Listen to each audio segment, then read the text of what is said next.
पूर्ण रूप से बदल करके, तुम्हारे चरित्र को मैं बदल करके मसीह की पहचान में तुम्हें नई आइडेंटिटी देता हूं। बराबर यही हो रहा है संसार में भी। किसी का पहचान पत्र नहीं है तो बताओ बना देता है, पूरा काम कर देगा, क्या परेशान होने की जरूरत नहीं है। हमको जब को भागना नहीं पड़ा अभी बीच में, ऐसा यह चल रहा है। हमने कुछ दिया, थोड़ा बहुत किया, एडजस्टमेंट, पहचान पत्र बराबर करके लाके दे दिया, हो गया, बहुत और जरूरत के निवासी हो। ठीक है, समझ आई मेरी बात? आया समझ में? ठीक है ना? सो मसीह हमारे और आपके जीवन का पहचान पत्र है। धन्यवाद सर, बैठिए आप। सो वरन मैं अपने प्रभु यीशु मसीह की पहचान की उत्तरता के कारण सब बातों को हानि समझता हूँ, जिसके कारण मैंने सब वस्तुओं की हानि उठाई और उन्हें पूरा समझता हूँ, जिसमें मसीह को प्राप्त करूँ। और क्या लिखा हुआ है? और उसमें पाया जाऊँ, ना कि अपनी उस धार्मिक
चाहते हैं परमेश्वर के माध्यम के द्वारा, उसके लहू बहाने के माध्यम के द्वारा हम सब क्या होते हैं, धर्मी कराए जाते हैं।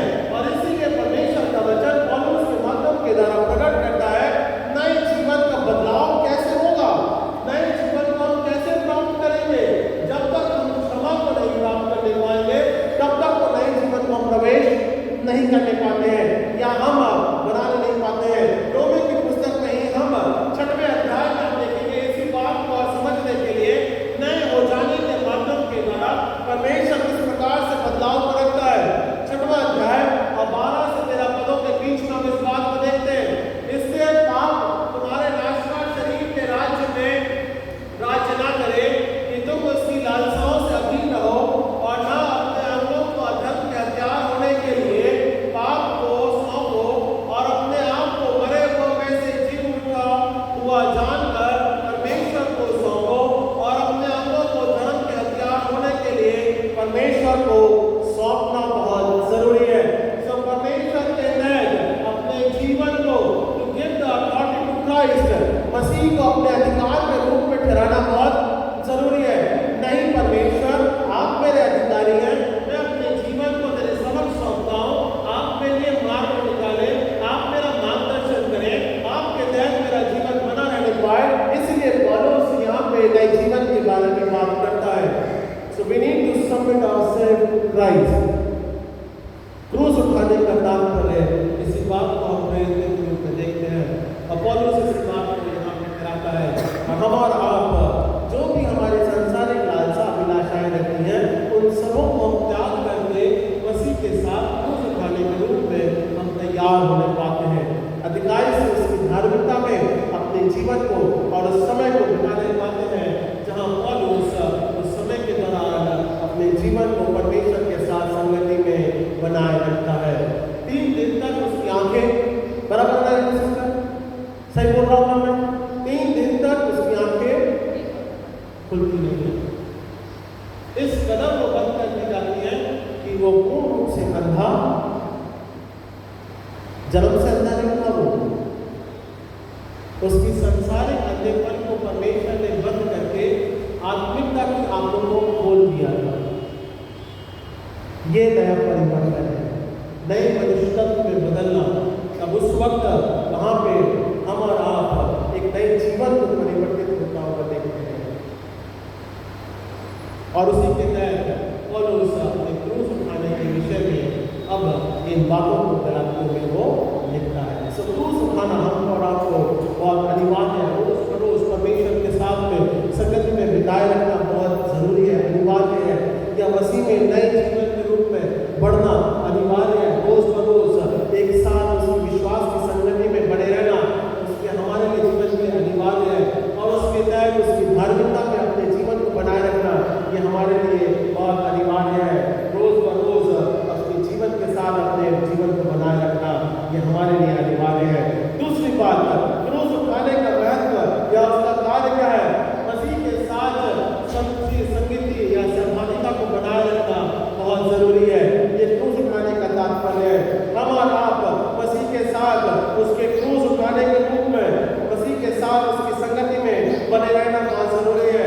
जहाँ पे यूहन्ना की पुस्तक उसके 6वें अध्याय और उसके 26वें पद में हम देखते हैं लाखों भीड़ परमेश्वर प्रभु यीशु मसीह के साथ में जुड़ती थी। बराबर है ना? यूहन्ना उसका 6वें अध्याय में अगर आप देखोगे वहां पे लिखा है लाखों भीड़, लाखों लोग परमेश्वर के साथ संगति करते थे या प्रभु यीशु मसीह के साथ संगति करते थे। पर वो संगति इसलिए करते थे ताकि उनको रोटी मिल सके और चंगाई मिल सके। बराबर है ना? 6वें अध्याय में अगर आप देखोगे 26वें पद से यीशु ने क्या किया? यीशु क्या बोलता है? यीशु ने उत्तर दिया, मैं तुमसे सच सच कहता हूँ तुम मुझे इसलिए नहीं ढूंढते कि तुमने आश्चर्य कर्म देखे हैं, परंतु इसलिए कि तुम रोटियां खाकर तृप्त हुए हो। बराबर है ना? सो जहाँ पे हमारा क्रूस उठाने का तात्पर्य ये नहीं, मसीह के साथ संगति में अपने जीवन को बनाए रखना बहुत जरूरी है। उस समय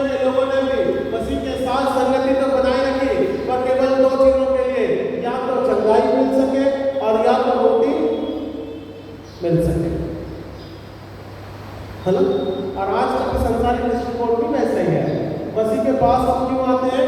ताकि हमें रोटी मिल सके, नया स्थान मिल सके, नया जीवन मिल सके, उपलब्धि मिल सके, कार्य पूर्ण हो सके, बच्चे, परिवार, सभी चीजें सफल हो सके। इसलिए मसीह के साथ संगति करते हैं। और हमारी प्रार्थना भी ऐसी रहती है, पहले मेरा घर, बाद में मैं तेरी सुनूंगा। आप प्रार्थना कैसे करते हो देखना कभी, और गौर करना, पहले मेरी सुन ले, बाद में तेरी सुनूंगा। जब होगा समय तभी सुनूंगा, उसके पहले नहीं सुनूंगा। हेलो, तो आत्मिक संगति हमारी कैसी है? मसीह के साथ क्रूस उठाने के रूप में। ये केवल इस बात को नहीं है कि आपने बोल दिया हाँ मैं मसीह के साथ क्रूस उठाऊंगा और पहले ही बात अपनी करते हैं, मेरा काम पहले कर, बाद में मैं मेरा काम करूंगा। समय देना होगा नहीं होगा बात की बात है, पहले मेरा काम कर। हेलो, ये संगति हमारा आप में दिखाते हैं। ओके, सो परमेश्वर का वचन क्या बोलता है? मसीह के साथ उसके संगति में अपने जीवन को बनाए रखना, और परमेश्वर के तहत जिस प्रकार से परमेश्वर का वचन हमको और आपको एक आशा भी देता है कि जब उसके साथ हम संगति बनाते हैं, जब उसके साथ हम क्रूस उठाते हैं, तो वो आत्मिक रोटी का भी देने वाला वही परमेश्वर है। इसके पद में अगर आप देखोगे लिखा है, तो हाँ, जीवन की रोटी मैं ही हूँ। अगर तुम मेरे साथ में क्रूस को उठाते हो, तो आत्मिकता के रूप में भी तुम्हारे जीवन को फलवत्ता के रूप में बढ़ाने वाला मैं तुम्हारा परमेश्वर हूँ। और इसी बात के तहत पौलुस हमको और आपको प्रेरित करता है कि यूहन्ना की पुस्तक के अनुसार किसी लाभ या लोभ या लालच के लिए नहीं परमेश्वर के साथ में आना है, बल्कि यूहन्ना की पुस्तक इस बात को बोलता है, परमेश्वर वाकई में तुम्हें रोटी देने के लिए तैयार है, चिंता मत करना इस बात की, पर उसके साथ क्रूस उठाने और संबंध बनाए रखने में बहुत जरूरी है। और ये वही भीड़ है जो एक दिन बोलती है, जब हम आप 7 वचन के रूप में देखेंगे, इसे क्रूस पे चढ़ा। यही वही भीड़ है जो रोटी प्रभु यीशु मसीह की खा ली, तृप्त हो गए, चंगाई प्राप्त कर ली, और वही वो उसके विरोधी